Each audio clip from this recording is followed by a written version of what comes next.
par ce que sont les États-Unis, c'est-à-dire la mixité entre les sexes, la mixité raciale, le mode de vie consumériste, capitaliste, etc. Et tout ça, ce jeune intellectuel va être...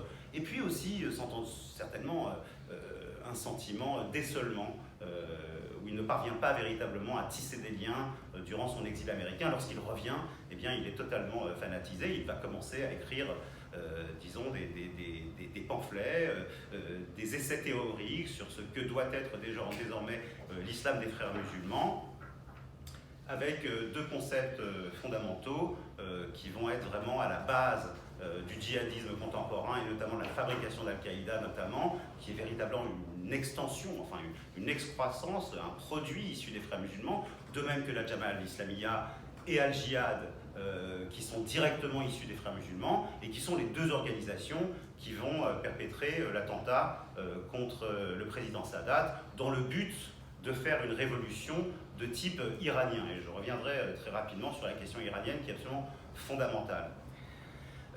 Ces deux concepts, ce sont la jahiliya, c'est-à-dire l'idée, et ça c'est très pratique, parce qu'il a bien constaté que le monde arabe, le monde islamique court derrière les avancées technologiques et de progrès occidentaux.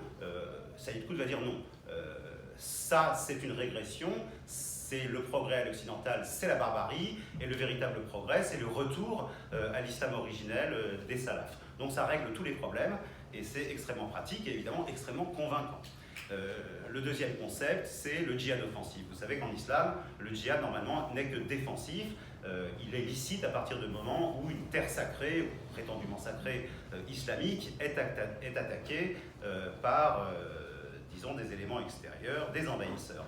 Eh bien, Saïd Qutb va aller plus loin que Hassan al-Banna en disant non, puisque la mission de l'islam c'est de régner sur la terre, eh bien le djihad offensif devient licite, et c'est véritablement la parole de l'islam qui l'inspire. À partir de là, il va y avoir un bras de fer considérable avec Nasser, surtout qui va s'intensifier après la tentative d'assassinat de Nasser par les frères musulmans en 1954 lors d'un discours. Alors évidemment, les frères musulmans ratent leur cible, et là va s'abattre une répression terrible. Et effectivement, à partir de cette répression, les frères musulmans vont avoir besoin de trouver, disons, d'autres terres de conquête, et disons, à partir de la grande vague d'islamisation qui va souffler sur le monde arabe et particulièrement sur l'Égypte à partir des années 70, on va retrouver des cellules des frères dans tous les pays du monde arabe qui vont soit jouer le jeu des élections, soit tenter le coup de force, ça dépend des situations. Les frères musulmans sont des pragmatiques. Enarda est une émanation des frères musulmans. Ils vont tenter des attentats dans les années 86-87. Ranucci, le chef d'Enarda, va être obligé de fuir le pays et de se réfugier à Londres, et ça n'est pas indifférent.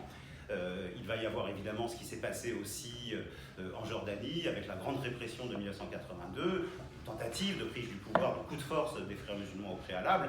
Donc il va y avoir des situations de chaos que les frères musulmans vont inspirer dans différents pays, toujours avec la volonté du pouvoir politique.